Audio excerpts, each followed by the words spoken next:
Where the big news has kind of come in over the last 24 hours, as it's not just Donald Trump, it's also Vince McMahon related, although it all feels somewhat connected.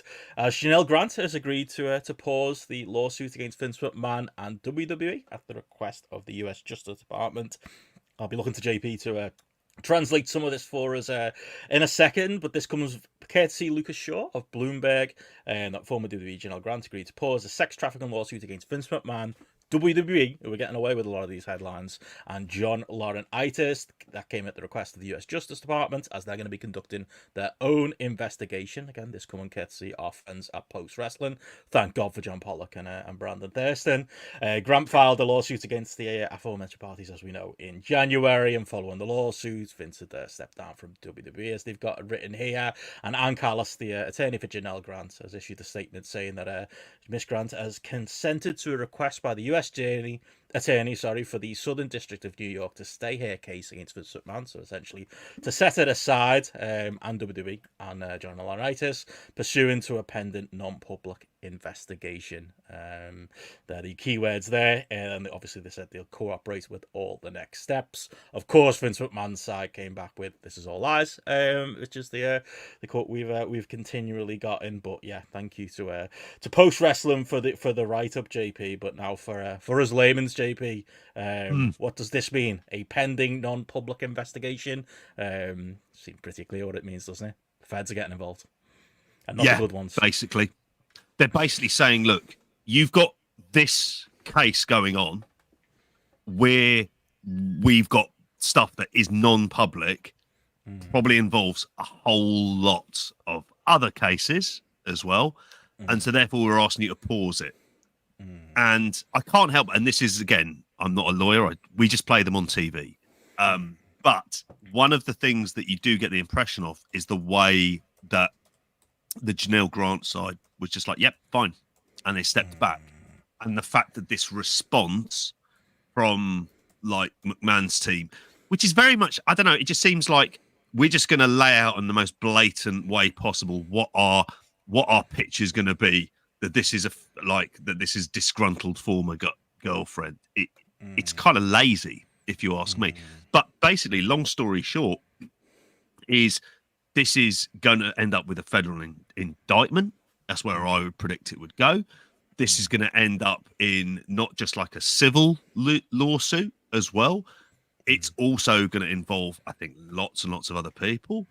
Basically, and I would like to think this, and maybe I'm projecting here, could be kind of fucked. Like, it could be serious at this stage.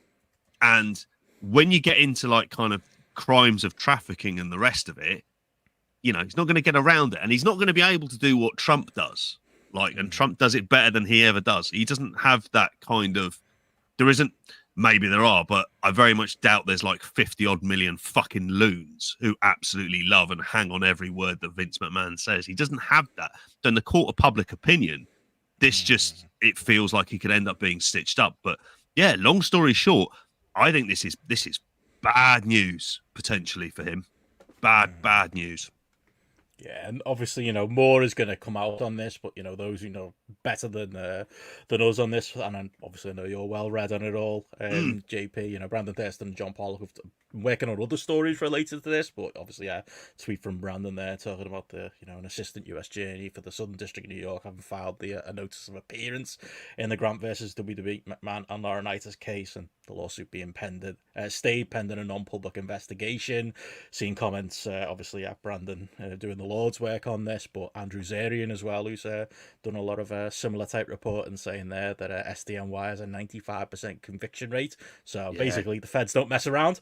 If they're this close to either to charging Vince and taking this forward, there must be a lot of evidence there. But the U.S. Attorney's Office, there must be, reason that they think this is one of those cases that will keep them their 95% conviction rate. JP, I don't know if that's something you followed outside of this.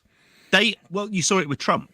And this is the whole point. It's the Southern District of New York is with all of the Trump being the 34 charges of filing false returns and the rest of it. In essence, they don't run these cases willy-nilly. They need like a strong threshold of evidence, and they will only want to prosecute cases they think they can win. Some of that's partly political, like the people who are the district attorneys have future ambitions and everything else, and they don't want to be down as losers. Right. So they make sure they prosecute stuff they think they can win.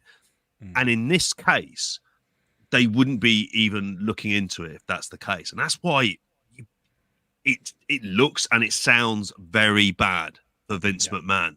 And I think for the Janelle Grant side, she is going to get her day in court. It might be a very different day in court, and it might be with multiple other people, because as we already know, how many other Rita Chatterton, for example, everything else that's gone through, like unknown, like a lot of people not disclosed who they are. It's all settlements. All that kind of goes out the window if this is like a common practice. And for WWE, this is terrible news, because what this does is it's going to be WWE and Vince McMahon in the same sentence each and every time, because that's what he's famous for. There isn't anything else on this world that he's famous for as well. And I think he's kind of fucked. And that's the thing, like you say, WWE, you know, that means laptops looked at, phones looked at, you know, who knows what comes out about what Nick Khan knew and what other executive knew, even, you know, down to the low level comparatively, like a Paul Levesque is, or what Stephanie McMahon knew, what other cases there might be, you know, other things to make cases of that come to light once they start investigating all of this. That's where the real hammer could come down for their end. Wouldn't shock me if you see John Laurinaitis switch sides again. I could absolutely see that coming as well, but it does, it seems legit. And you see a lot of people kind of make the comment, well, you know, again, what's in the news right now? Trump. And, you know, is Trump going to actually go to prison? Probably not. It's probably too complicated a job, isn't it, to put a Donald Trump in prison? And obviously the charges aren't such that that's likely to happen with him. But you're seeing a lot of talk of, can Trump pardon himself? And in his case, it's a state crime, isn't it, rather than a federal crime, so he can't. Yeah. He could pardon Vince. Might not want to, though. We'll see where we are. You know, come that time of year. And obviously it feels, you know, while I don't buy any of, you know, Trump's side, he's very clearly guilty of everything he's accused of in the Stormy Daniels case. It's pretty black and white, to be honest, when his own representatives are basically going, yeah, he gave me money to pay it off. Like, I can't believe there's literally people out there who still believe a word that man says. Like, even then, though, like, you know, is he going to want to back Vince, you know, if this gets really, really, really bad for Vince down the line? Is he going to get to that point? Who knows? It's certainly possible, but it doesn't, you know, like I say, I don't put much credit in the Trump side, but there's clearly a political side to this as well. There's clearly, you know, it almost feels like, this is just my own personal take on it, it feels a little bit like, you know, who are Trump's allies, who are his very public allies. You know, there's more famous people than Linda and Vince McMahon, but he's pretty high up there. You know, there's been reporting that they're still very friendly.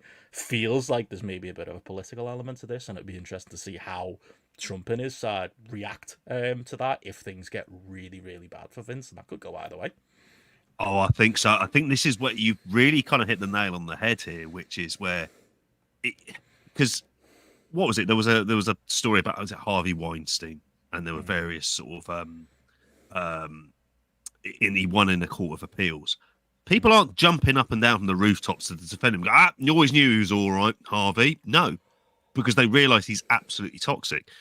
I think when people hear the sheer scale of abuse, and if all of the journalists, the proper journalists here, start to go, my God, he's involved in all other, just to say, for example, the Jimmy Snooker stuff gets brought up.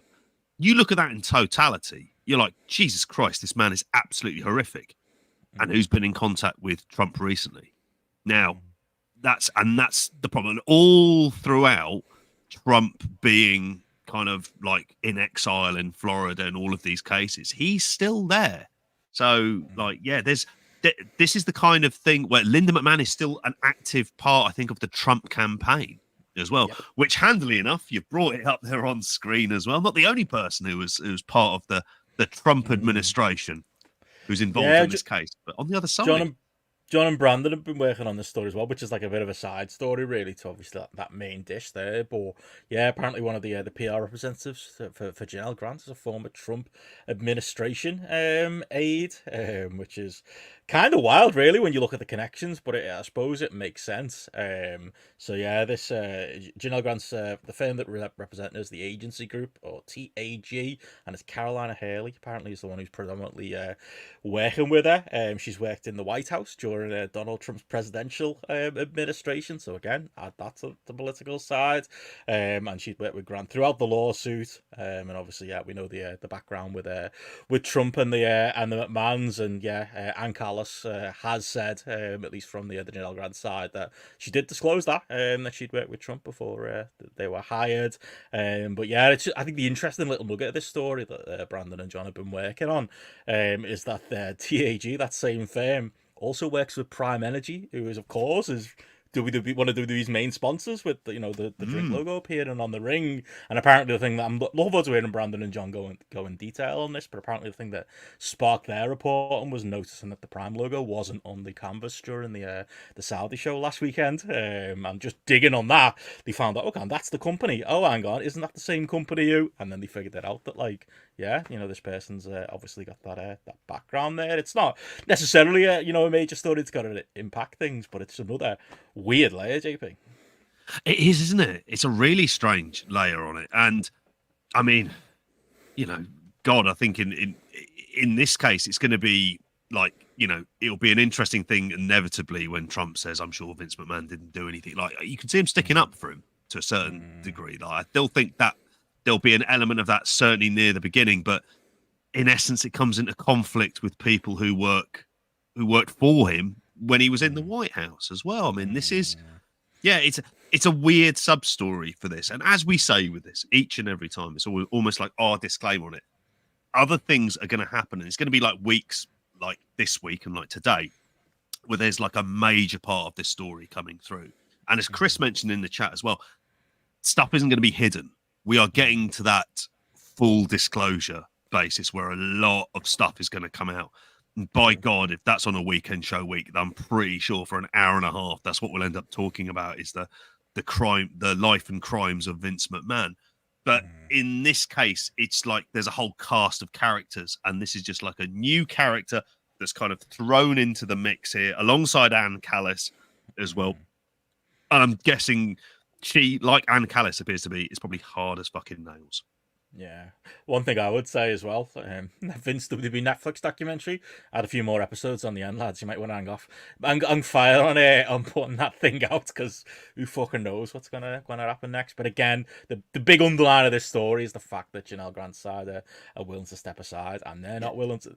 They're obviously very motivated and very litigious, and they're only willing to step aside because something big is coming. And yeah, I'm sure on one of these weekend shows soon, like you say, JP, will be combing over that big thing when it comes. But there you go. That's everything we know on Vince McMahon and WWE, who definitely shouldn't be shielded from this. I think the investigation into them is going to pull out all kinds as well as John Laurinaitis too. But yeah, that's what we know right now. But yeah, what's the other maybe not as pertinent WWE news that's going on this Friday, JP?